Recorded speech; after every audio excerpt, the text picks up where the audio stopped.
അങ്ങനെ എല്ലാവരോടും യാത്ര പറഞ്ഞ് അവർ സുമയുടെയും ബാലൻ്റെയും കാലിൽ തൊട്ട് അനുഗ്രഹം വാങ്ങിയിറങ്ങി. ഉണ്ണി അവളുടെ കൈകൾ ചേർത്ത് പിടിച്ചു. അവൾ എതിർക്കാനൊന്നും പോയില്ല. കാറിലായിരുന്നു അവർ പോകുന്നത്. അവൻ ഡ്രൈവർ സീറ്റിൽ കയറിയിരുന്നു. അമ്മുവും കയറാൻ നിന്നതും അവൾ വീണ്ടും പിറകിലേക്ക് നോക്കി. അവളുടെ കണ്ണിൽ അപ്പുവിൻ്റെ മുഖം മിന്നി മറഞ്ഞു. അവളുടെ കണ്ണുകൾ ഈറനണിഞ്ഞു. മോളെ ചെല്ല്, അതും പറഞ്ഞ് സുമ അവളെ കാറിൽ കയറ്റിയിരുത്തി. അവർ വീണ്ടും എല്ലാവരോടും യാത്ര പറഞ്ഞു. കാർ മുന്നോട്ട് ചലിച്ചു. കുറച്ചു ദൂരം പോയതും ഉണ്ണി അവളുടെ കയ്യിൽ അവൻ്റെ കൈ ചേർത്ത് പിടിച്ചു. അവൾ പെട്ടെന്ന് അവനെ ഒന്ന് നോക്കി. എന്നോട് തനിക്ക് ദേഷ്യമുണ്ടോ? ഞാൻ തൻ്റെ അനുവാദമില്ലാതെ തന്നെ എൻ്റേതാക്കിയതിൽ? അവൻ അവളെ നോക്കി ചോദിച്ചു. അവൾക്ക് ഒരു ഉത്തരം അപ്പോൾ നൽകാനുണ്ടായിരുന്നില്ല. അവൾ മൗനം പാലിച്ചിരുന്നു. എടോ, ഒരു കുഞ്ഞ് നമ്മുടെ ജീവിതത്തിലേക്ക് കടന്നു വന്നാൽ എല്ലാം ശരിയാവും. തനിക്ക് ജീവിതത്തിൽ ഒരു ഉണർവൊക്കെ കിട്ടും. അതും പറഞ്ഞ് അവൻ അവളുടെ കയ്യിൽ മൃദുവായി തലോടി. അവളുമെല്ലെ അവളുടെ കൈ അവൻ്റെ കൈയിൻ്റെ ഇടയിൽ നിന്ന് എടുത്തു. എന്നിട്ട് അവനോട് പറഞ്ഞു, ശരിക്കും കാറോടിച്ചില്ലെങ്കിൽ എവിടെയെങ്കിലും ചെന്ന് ഇടിക്കും. അവൾ അത് പറഞ്ഞപ്പോൾ അവനൊന്ന് പുഞ്ചിരിച്ചു. അവരുടെ യാത്ര മുന്നോട്ട് നീങ്ങി. ചുരം കയറിയതും അമ്മു വല്ലാതെ ഛർദ്ദിച്ചു. അവൻ വണ്ടി ഒതുക്കി നിർത്തി. അവൾ വീണ്ടും വീണ്ടും ഛർദ്ദിച്ചു കൊണ്ടിരുന്നു. അവൻ അവളുടെ പുറം തടവിക്കൊടുത്തു. അവൾക്ക് വണ്ടിയിൽ നിന്ന് വെള്ളം എടുത്തു കൊടുത്തു.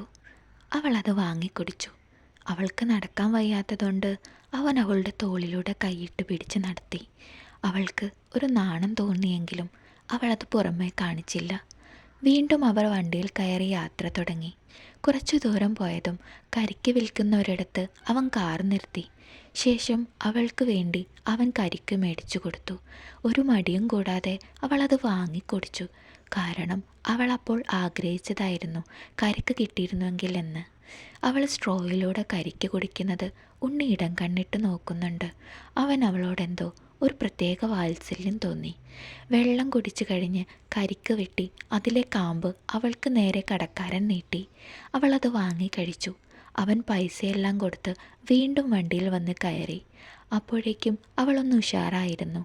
ഇനി എന്തെങ്കിലും വേണോ? വണ്ടി ഓടിക്കുന്ന ഇടയിൽ അവൻ അവളോട് ചോദിച്ചു. വേണ്ട എന്നവൾ തലയാട്ടി.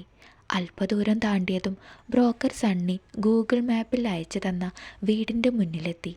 അവിടെ അവരെ കാത്ത് വീടിൻ്റെ ഉടമസ്ഥനും സണ്ണിയും നിൽക്കുന്നുണ്ട്. അവർ രണ്ടുപേരും കാറിൽ നിന്ന് ഇറങ്ങി. അവരുടെ ബാഗെല്ലാം അമ്മു ഡിക്കി തുറന്ന് ഇറക്കി വെച്ചു. ഇത് ഭാര്യയാണോ?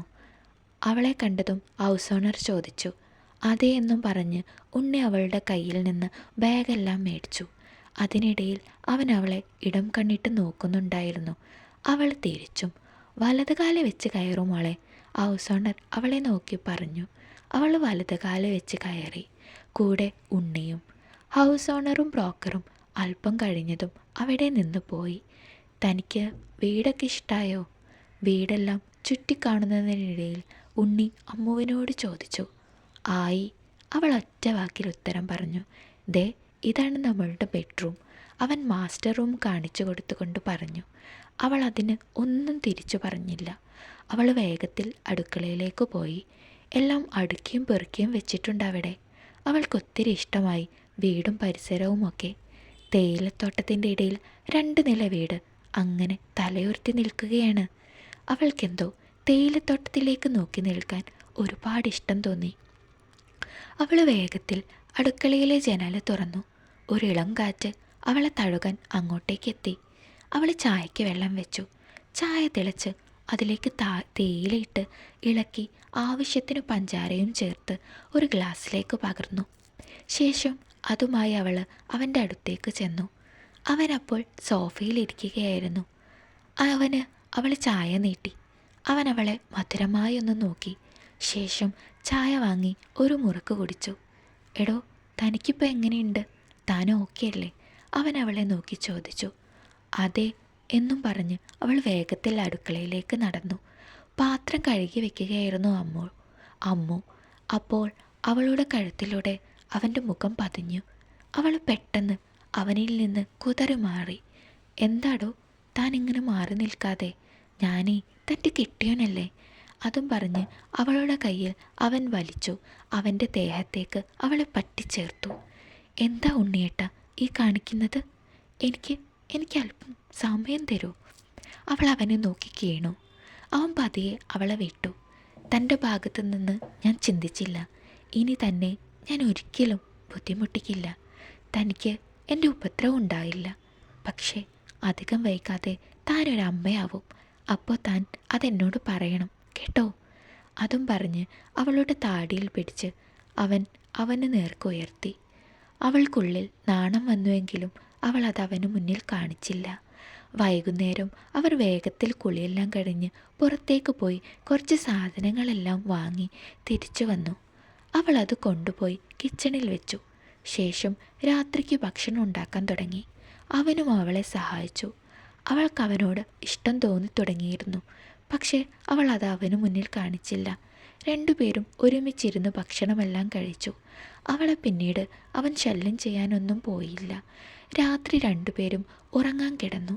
അവർ രണ്ടുപേരും തിരിഞ്ഞു കിടക്കുകയാണ്. അവൻ അവളെ വാരി പുണരാൻ നെഞ്ചു പിടയ്ക്കുന്നുണ്ടെങ്കിലും അവൻ അതിനു മുതിർന്നില്ല. എന്തുപറ്റി? ഒന്നടുത്തേക്ക് വന്നിരുന്നെങ്കിൽ.